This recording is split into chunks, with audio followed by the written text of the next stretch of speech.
गंभीर प्रकृति के जो आपराधिक मामले हैं, जैसे हत्या, हत्या का प्रयत्न, बलात्कार और चोरी, लूट, डकैती, एक्सटॉर्शन, इसके अलावा अपहरण, व्यपहरण, 124 ए आईपीसी के अंतर्गत राजद्रोह, डकैती का प्रयत्न, इसके साथ साथ अन्य भी बहुत से अपराध हैं जो गंभीर प्रकृति के हैं।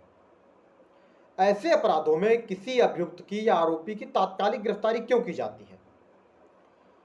तो फ्रेंड्स, सबसे पहले तो मैं आपको जो लीगल व्यू है वो बताता हूँ कि लीगल प्रोविजन क्या है। तो दंड प्रक्रिया संहिता 1973 की धारा 41 की उपधारा 1 के अंतर्गत कोई भी व्यक्ति, मान लीजिए, पुलिस अधिकारी की उपस्थिति में संज्ञेय अपराध कारित करता है या ऐसा कोई अपराध कारित करता है जिसमें सजा का प्रावधान 7 वर्ष से ऊपर का है, या मान लीजिए उस व्यक्ति ने जिसने कोई गंभीर अपराध कारित किया है उसके आगे फिर कोई और अपराध कारित करने की संभावना हो। बहुत सी सिचुएशन में ऐसा देखा गया कि अपराधी अपने आप को छिपाने के लिए, बचाने के लिए कहीं छिप जाते हैं दूर स्थल पर, या बहुत से मामलों में तो यह भी देखा गया है कि अपराधी देश छोड़कर ही भाग जाते हैं। तो ऐसी सिचुएशन से बचने के लिए, ऐसे मामलों में जो गंभीर प्रकृति के हैं, अजमानतीय हैं, संज्ञेय प्रकृति के हैं, अपराधियों की गिरफ्तारी नितांत आवश्यक हो जाती है। अगर ऐसे मामलों में अपराधी की तत्कालिक गिरफ्तारी न की जाए तो हो सकता है कि अपराधी देश छोड़ के भाग जाए, या वह व्यक्ति जिसने ऐसा अपराध कारित किया है उसकी प्रकृति ही आपराधिक हो, कि उसकी पृष्ठभूमि आपराधिक हो, वह कोई अन्य अपराध कारित कर बैठे। खासतौर पे लूट जैसे अपराध, डकैती जैसे अपराध करने वाले लोग पेशेवर होते हैं, उद्यापन करने वाले लोग, एक्सटॉर्शन जो रंगदारी जिन्हें कहा जाता है, मांगते हैं, ऐसे व्यक्ति तो पेशेवर होते हैं। इन्होंने एक अपराध कारित किया, अगर इन्हें मौका मिल गया तो दूसरा भी कर देंगे, मौका मिल गया तो तीसरा भी कर देंगे। तो ऐसी सिचुएशन से बचने के लिए ऐसे अभियुक्तों की गिरफ्तारी नितांत आवश्यक हो जाती है। ये व्यवस्था दंड प्रक्रिया संहिता 1973 की धारा 41 की उपधारा 1 के प्रावधान के अंतर्गत है। लेकिन इसके बाद मैं आपको जनरल कंडीशंस बताता हूं, फिर मैं आऊंगा एविडेंस एक्ट पे। जनरल कंडीशन में भी, जैसे मान लीजिए कोई भी व्यक्ति जिसने अपराध ऐसा कारित किया है, हो सकता है कोई पहुंच वाला व्यक्ति हो, कोई ऐसा हो कि जिसका एक रुतबा हो जो सोसाइटी में थोड़ा सा, या मान लीजिए जो ऐसा हो कि मुकदमे पे प्रभाव डाल सकता है, और अगर वह बाहर है तो जाहिर सी बात है कि फिर बहुत कुछ अपने फेवर में कंडीशंस ला सकता है। अब इसके अतिरिक्त एविडेंस एक्ट 1872 की धारा 27 में यह प्रावधान है कि मान लीजिए जब कोई अभियुक्त ऐसा है जिसने कोई गंभीर प्रकृति का अपराध कारित किया है, उसकी गिरफ्तारी हो गई, और गिरफ्तारी होने के बाद, जैसे मान लीजिए किसी व्यक्ति ने किसी का कत्ल किया हो, तो अब कत्ल करके उसने जो हथियार था, चाहे वो मान लीजिए हो सकता है लाठी, डंडे, कुल्हाड़ी हो, रिवॉल्वर हो सकती है, बंदूक हो सकती है, कहीं छिपा दिया हो, तो अब अगर ऐसा अभियुक्त जब पुलिस की पकड़ में आएगा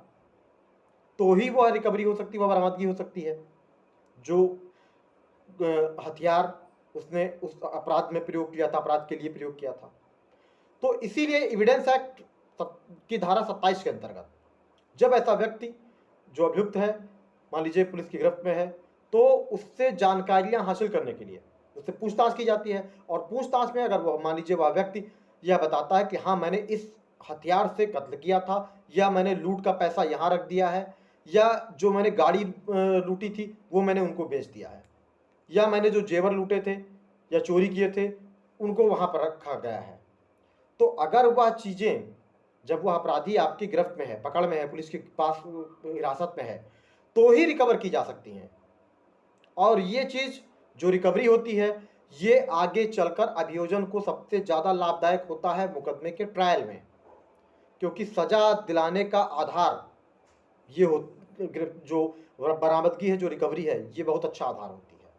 क्योंकि जो रिकवरी हुई उसको साबित की जा सकती है, और ये नहीं माना जाएगा कि अभियुक्त पुलिस की अभिरक्षा में था तो ऐसी रिकवरी हुई। ऐसी रिकवरी इसलिए हुई क्योंकि अभियुक्त ने अपराध कारित किया था और अपराध में वह सामग्री थी, इन्वॉल्व थी, या उस सामग्री के लिए ही अपराध किया गया, या उस सामग्री के द्वारा ही अपराध किया गया। तो इसलिए ध्यान रखिए कि एविडेंस एक्ट की धारा 27 के अंतर्गत अभियुक्त से जो भी जानकारी हासिल की जाएगी, मान लीजिए जैसे रिकवरी का जो भी कुछ सामान बरामद होता है, तो वह अभियोजन पक्ष को आगे ट्रायल में लाभ देता है अभियुक्त को सजा दिलाने के लिए। लेकिन अगर मान लीजिए कोई सिचुएशन ऐसी है कि जो भी एक्यूज्ड है, अभियुक्त है, अगर उसकी गिरफ्तारी ना हो तो जाहिर सी बात है कि वह साक्ष्य मिटाने का पूरा प्रयत्न करेगा। मान लीजिए अगर फ़ोन है, फ़ोन में उसके डाटा है, तो वह कोशिश क्या करेगा कि फ़ोन को तोड़ के फेंक दे या कुछ भी ऐसा करे कि वो सारा डाटा रिमूव हो जाए, डिलीट हो जाए। आज के टाइम पे तो साइबर अपराध बहुत बढ़ गए हैं, इंटरनेट वगैरह से बहुत कुछ किए जाते हैं, जिसमें बाद में ट्रेसिंग वगैरह में बहुत समस्या आती है। इंटरनेट प्रोटोकॉल, आईपी एड्रेस वगैरह भी मान लीजिए कभी-कभी थोड़ा-सा अगर होती है कि ट्रेस नहीं हो पाते हैं, तो लोग बहुत कुछ इसमें प्रॉब्लम्स आती हैं। और अगर ख़ास तौर पे जो मान लीजिए डिवाइस है वही ना रह जाए, तो फिर और ज़्यादा मुश्किलें होती हैं। इसीलिए गंभीर प्रकृति के जो मामले हैं,